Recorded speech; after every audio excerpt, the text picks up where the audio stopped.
Hello, Maverick Traders. Welcome back to your Psychology Corner. And today we're going to look at fear. As you look at fear, of course, that is an emotional response. It kind of comes from that fight or flight response that we're built with as humans, right? We had to look at risks. We had to analyze that risk quickly and decide whether we were going to fight or flight for survival. And sometimes it's best to fight, sometimes it's best to get the heck out of there. And so we have fear inside of us. It's natural. Certainly with money, it's a big, big factor.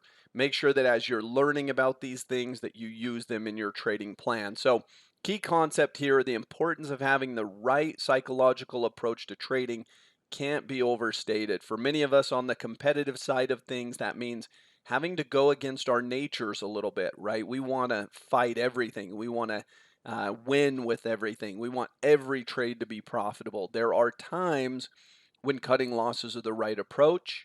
There are times when, hey, the things can get worse, right? And so we need to be able to analyze those, make good decision-making process. And really the best process is when the market's not open and you're looking at tried and tested facts, you're analyzing your system, your approach, and it's not driven by emotion. So when we think about fear, you lose out on a couple of trades, doubt can start to creep in. This is one form of fear where it's like self-doubt. You become a little more risk averse. You're worried about the next loss. You're worried that it won't be perfect. And trading like that is probably not ideal. A lot of times I find that my best trading goes against a lot of what I would say is the public's perception. The public's perception of things, I want to be trading against that if the trend is that way.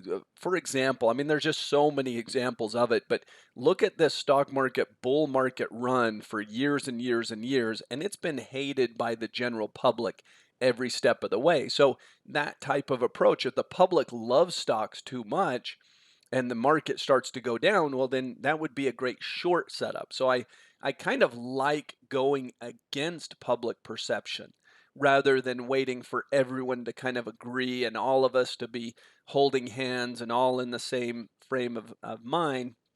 That tends to be problematic. So, other forms of fear, you can be far too quick to take profits, fearful that gains will vanish. This is very, very common. I call it a little bit of the George Costanza, the flip of your mentality. So a lot of times it's two emotions, it's greed and it's fear, and you've got to flip flop them because it's weird how we're built as human beings. But you know the Seinfeld episode with George Costanza where he does the opposite of his instincts, and all of a sudden his life gets better, right? So he goes to the restaurant, and instead of ordering his normal, he orders a soup or something because he would never do that normally, but he's doing the opposite of his instincts. And this lady sees that he ordered soup and says, "Hey, I noticed you ordered the same thing as me." So already it's working out. And he says, "Well, what would I normally not say to a person?" Okay, he spits it out to her. I'm bald, overweight, unemployed, and I live with my parents or something like that. And she's like, "Oh, really?" And very intrigued by this, right? So as he does the opposite, it starts to work out. And in a lot of cases, that's what we have to learn to do in trading. It's weird, but fear, if we can flip it around, if we can kind of flip this emotion, what do I mean by that? Well, when do you think people feel more fearful? It's weird, but when people lose money, all of a sudden they feel comfortable. They feel like, well, I don't have to do anything. I'll just wait for it to come back. It's like they kind of settle in and they're just like, well, it's not a loss until you sell it, and all these bad things that don't apply to trading at all, right? A loss is a loss. Look, if I buy something and it goes down, it's losing money.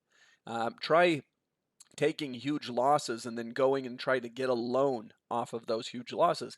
They're not going to say, where did you buy it at? They're going to say, what's it worth, right? So, of course, a loss is a loss. But anyway, people feel comfortable for whatever reason. It starts to go against them. They just find excuses. Oh, it's going to come back. This guy likes it. Kramer likes it, whatever, right?